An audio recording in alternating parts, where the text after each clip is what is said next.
Hello and welcome to another exciting Blender tutorial. Today we're going to be making this really cool dust effect using geometry nodes. So let's get into it. Special thanks to everybody who supports this channel on Patreon and everybody who supports on YouTube. Thank you so much for supporting the work that I'm doing. I couldn't make these videos without you. If you'd like to join them, you can head over to Patreon or join here on YouTube. You can also check out, we've got project files every month that roll through. You can get this project file if you join this month. All right, so what we're gonna do is start off by deleting the light. We'll keep the camera and we'll keep the cube. And we're just gonna switch straight over to geometry nodes. Now what we're gonna be doing today is creating a system that kicks up dust behind our vehicles as they fly through. I wanna keep it lightweight, not too much going on, and I don't want to use volumetrics and smoke for this because I'm going to rely on the speed and the motion blur that we're going to have in our scene to really make this work. So we're going to create kind of a cheap effect that looks cool. So I'm going to come over to the Geometry Nodes tab, just look up here, and we're going to click New to create a new Geometry Nodes, and I'll call this Dust Kick. Now what we're going to do is we're going to create a simulation. So I'm going to just come up here and I'm going to go Shift A, and we're going to come down to Simulation and Simulation. And here it is. I'm just going to spread these out a bit.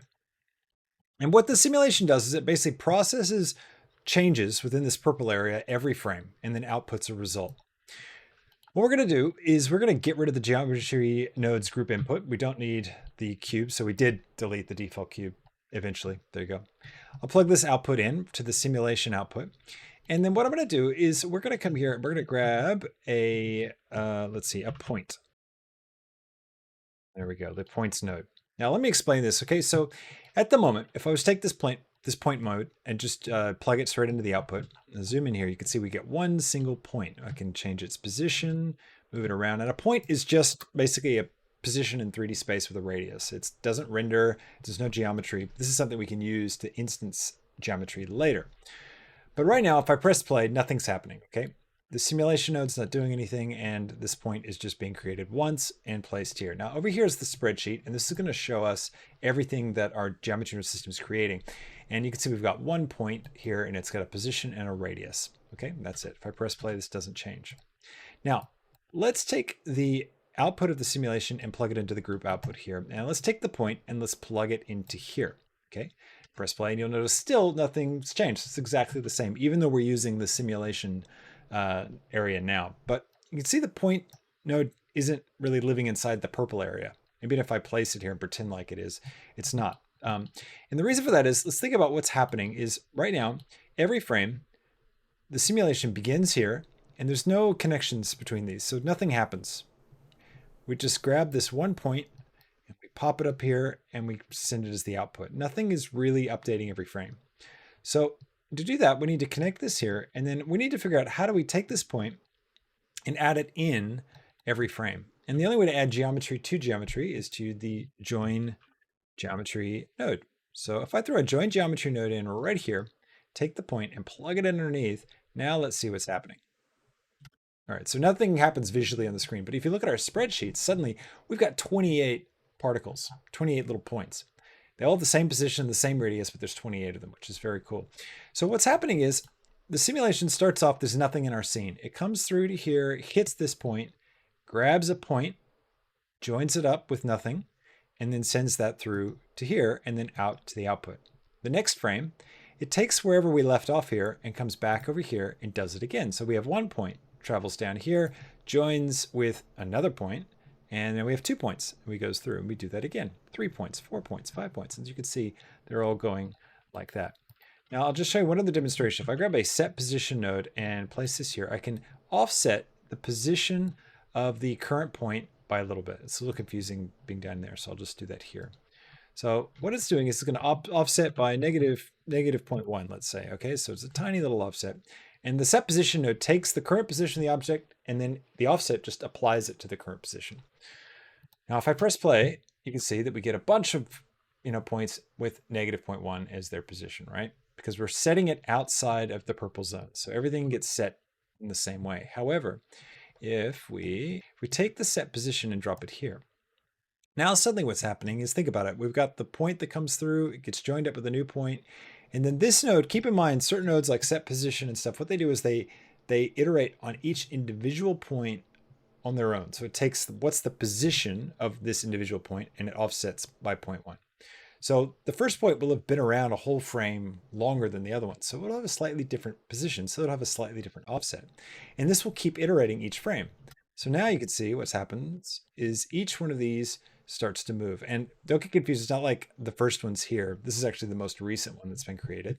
So number 59 is right here. In every frame, each one of these gets negative 0.1 added to its X location. So that the one that we started with way back up here at index 0, you can see it's now at position negative 4.1. So that's how long this math has worked on it to push it all the way out there. So it just keeps on going. We keep getting more and more points. So that's kind of how it works. So think about whatever happens in here iterates on the main, the stuff that's inside. Okay. Now let's get rid of that set position. We'll plug this back up. What we want to do is create an effect where we're kicking up dust, right? Behind something. So let's get something that's going to represent our speeder bike. So I'm going to go Shift A and we're going to create an empty and a plain axis empty. And we'll call this our tracker. This is going to be the thing that we are tracking. I'll grab my geometry nodes. Also call this dust kick.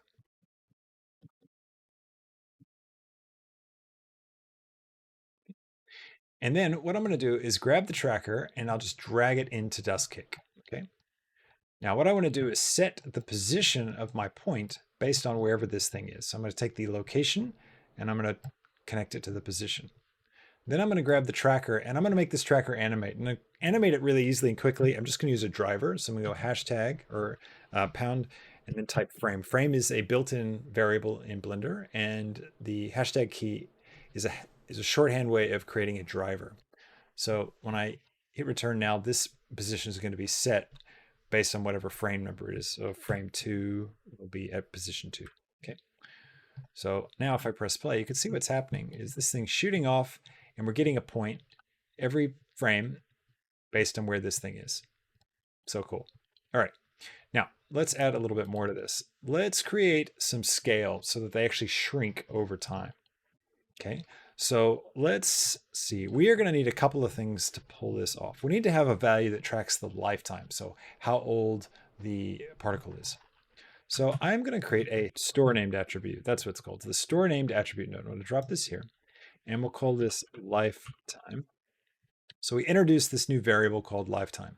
In fact, what we could even do is bring it outside the simulation and we could establish this right off at the beginning, okay, before we even enter the simulation. Lifetime is always set to 0 when we begin. And there it is. So they all have this thing you can see right next to radius now. Each point has a variable called lifetime.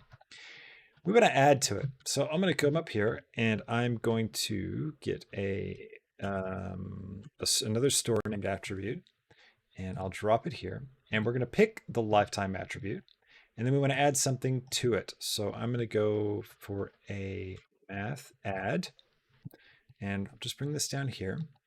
And we want to add lifetime to itself. So I need to get this attribute. And the way you get these variables that you create is using the named attribute node. So you can enter anything you want into this, type it in, and it'll pop out and it'll give you that attribute. So this is how we access whatever is in there. And I'll plug it into the top. Now think about what's happening.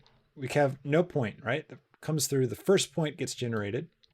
It grabs the current location of tracker, creates the point with a radius of 0.1, and then stores this 0 value, this lifetime attribute on it. And then it goes in, joins with nothing, and then it comes to here.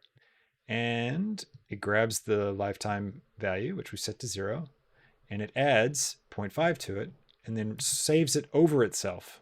Okay? It writes over itself and then it goes here. So now when it comes back through, this time lifetime is going to be 0.5. So the new one joins in and its lifetime is 0. And so we have one that has 0.5, one that has 0, and we just keep adding on as we go. So the next thing we want to do is we want to take this lifetime value and we want to use it to scale the radius of our point. So I'm going to move all this stuff over here and I'll grab these guys. I'll keep them right underneath this so that it's clear that they relate to that. And I'll keep these back here so it's clear that these happened before.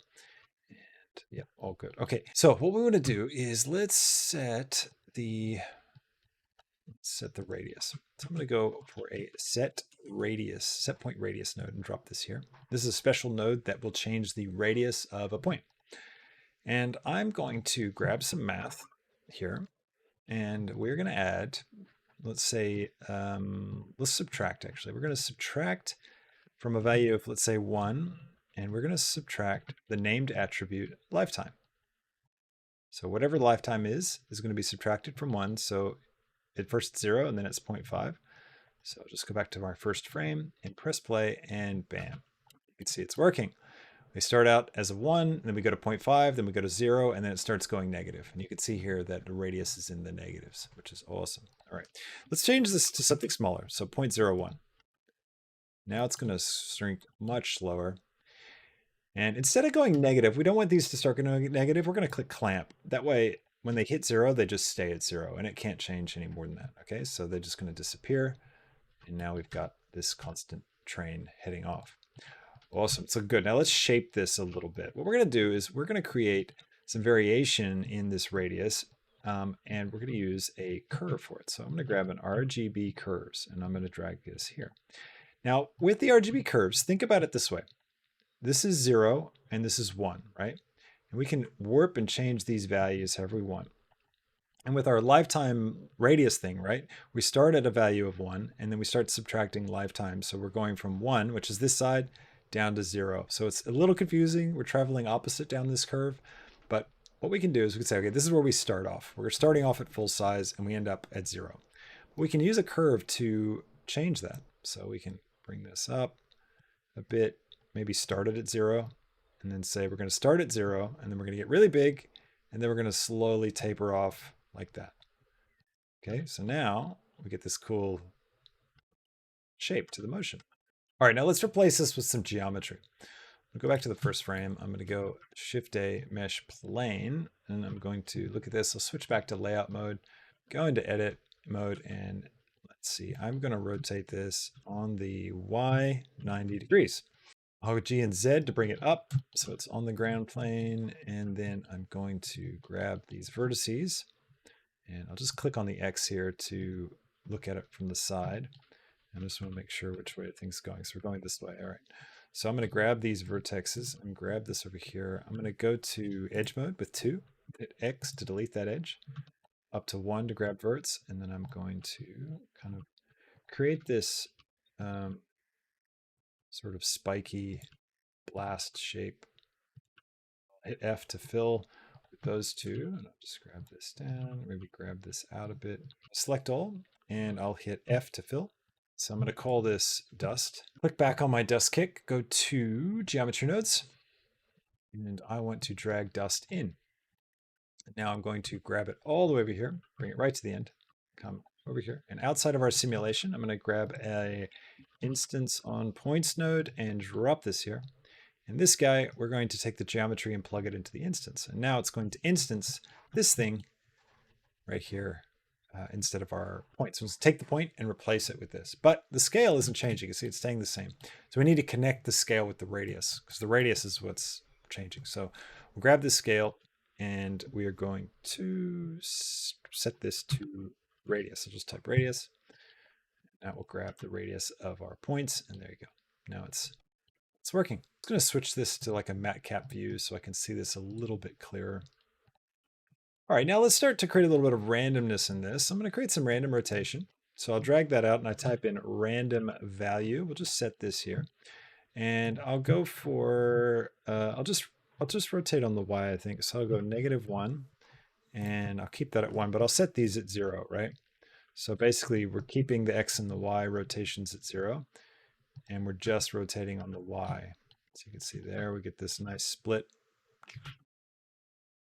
And we also probably want to get a bit of variation in the scale. So I'm going to come over here before we even create this whole thing, and I'm going to set some random scale and position values. So I'm going to get the set radius, set point radius node, drop this here. And I'm going to grab a random value node. Automatically it'll be set to, as a float, because that matches the type of input that this is. And I want the radius to be between 0 and, 0 and 1's fine. That'll give me some good variation. Now it's getting a bit hard to see, right? So I think what I'm going to do is take my camera and then control click the tracker. And I'm Control P to parent, and I will parent my camera to the tracker so it follows along. We have to set the seed. We got to make it different every frame because every frame we're generating a new particle. We need to make them different. So we're going to grab the seed. We're going to type in frame and grab the scene time frame node. Now it's going to be a different value every single frame. It's not doing anything. And that's because I think we're overriding what's going on up here. So yeah, instead of radius, so right here we're actually overriding radius with this here. So instead of using the radius for setting the point, we actually want to adjust the lifetime. So I'll just unplug these and correct that. Get rid of this. Instead of setting a lifetime value starting it at 0, what we could say is we can start at 0, but then we also might start it at 0.5, and that will affect our math a little bit. Back. So, oh, that's right. I got to plug it up. Yep. Now we're getting cool randomness. Nice. We also increase the count of these guys, and we're going to start getting multiples in there because we've got the different scales, so they're going to show up. All right, and let's also offset their positions. So I'm going to go for a set position node. I'll drop this here. We're going to offset each one randomly. So I'm going to grab a random value right here, and I don't want them going up and down. So I'm going to zero out the Z, but X and Y is fine. We can go for -1 on these and 1. And then again with the seed, we're just going to plug that into the frame so it's different every frame. And now you can see what it does. It kind of spreads it out, right? Probably a little too much. So let's go to like 0.3 and -0.3. Cool. Now I can increase this count maybe up to 10. Give me a lot. And now I'm getting a really cool effect. That's nice. I like this a lot. Now you might be wondering, why aren't we deleting particles that hit 0? Why do we let them stay in our scene? Isn't that going to add to the overhead of our scene? Which, well, it is. We've got 1.1 thousand of these guys at the moment on frame 108. So yes, it's going to add to the overhead. But the reason is it gets really complex when you start deleting geometry, especially when using random value nodes, because what it's doing is it actually removes those pieces of geo from the index list. And then it tries to change things based on their index, and Blender gets really confused and starts to mess things up. So to be able to delete this stuff, really we have to like push to some more complex geometry node stuff. And I want to kind of keep this a little light. We're only ever going to have shots that are a couple of frames long. I mean, like 100 frames, maybe 200 frames. So I'm not really that concerned about it. We'll see how we go. Once we get into our scenes, maybe it'll start, causing problems. So we could set like a bounds to when it actually generates. But we'll cross that bridge when we get to it. All right, great. Now I'm going to pop over to Patreon and I'm going to make a material for this. It looks like little dust flecks, and that'll finish this off. So if you're interested in checking that out, head over there. But thanks so much for watching. I'll catch you in the next tutorial. Until then, have a fantastic week. See ya.